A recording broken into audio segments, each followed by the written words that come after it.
আমরা এখন এই রেফ্রিজারেটরের ভিতরে যে কন্ডেন্সারটা থাকে কিভাবে থাকে সেটা আমরা একটু দেখার চেষ্টা করি।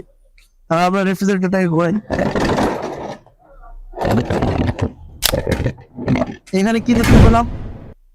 এখানে রেফ্রিজারেটরের ভিতরে এই একই জিনিস আছে, কি পলিইউরেথেন ফোম।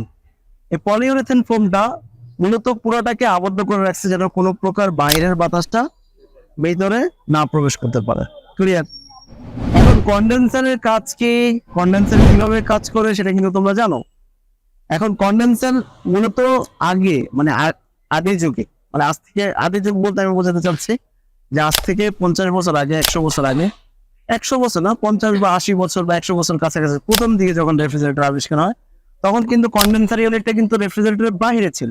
কথা কি বুঝতে পারছি? আমরা যে এখন কন্ডেন্সার গুলো সেট করি বাইরে দিয়ে লাগে না, তো সেটা কিন্তু তোমার প্রথম দিকে এইভাবেই ছিল, কিন্তু এখন রেফ্রিজারেটরের ভিতরে যখন তৈরি করা হয় তখন এর ভিতর দিয়ে কন্ডেন্সারটা পেঁচিয়ে দেয়। এখন এখানে দুইটা লাভের মধ্যে একটা লাভ হলো যে এই যে শীটটা থাকে এই শীটটা তো লোহার, তো এটা মরিচা পড়বে না সহজে, এটা একটা লাভ। আর দ্বিতীয় কথা হলো কন্ডেন্সারটা বাইরে থাকবে না, হ্যাঁ, দেখতেও সুন্দর দেখা যাবে। আর কন্ডেন্সারের ভিতরে যে টিউবটা আছে ওর যে মূল কাজ সেটা কিন্তু হয়ে যায়। সাধারণ কন্ডেন্সারে আমরা ফ্রিজ দেখি, কিন্তু এই কন্ডেন্সারের ভিতরে ফ্রিজ আছে? ফ্রিজ নাই। এই ফ্রিজের কাজ করতেছে কে? বডি। এই যে কন্ডেন্সারটা, এই কন্ডেন্সারের ভিতরে টিউবটা কিন্তু এরকম পেঁচানো, এটা কিন্তু বডির এপাশ দিয়েও আছে, এপাশ দিয়েও থাকে। বেশিরভাগ রেফ্রিজারেটর ডানে এবং বামে থাকে, কিছু কিছু নিচে থাকে। যেভাবে ডিজাইন করা থাকুক না কেন ভিতরে কিন্তু টিউবটা এভাবে, এই যে দেখছো কিভাবে পেঁচানো, হ্যাঁ, এভাবে পেঁচানো থাকে। এবং কন্ডেন্সারের যে টিউব দুইটা, কন্ডেন্সারের ইন এবং আউট এই লাইনটা কোথায় থাকে?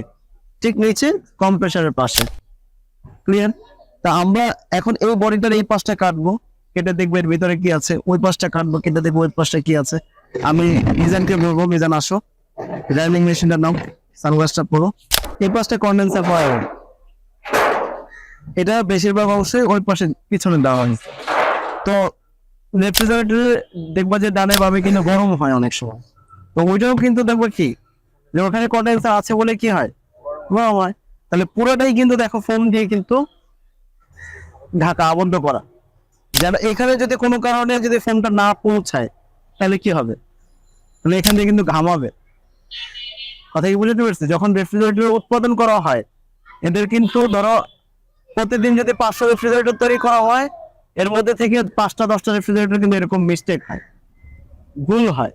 তখন ওই রেফ্রিজারেটর গুলো কিন্তু আর বাজারে আসে না, ওইখান থেকেই ওটাকে মানে পুরো একেবারে নষ্ট করে ফেলা হয়।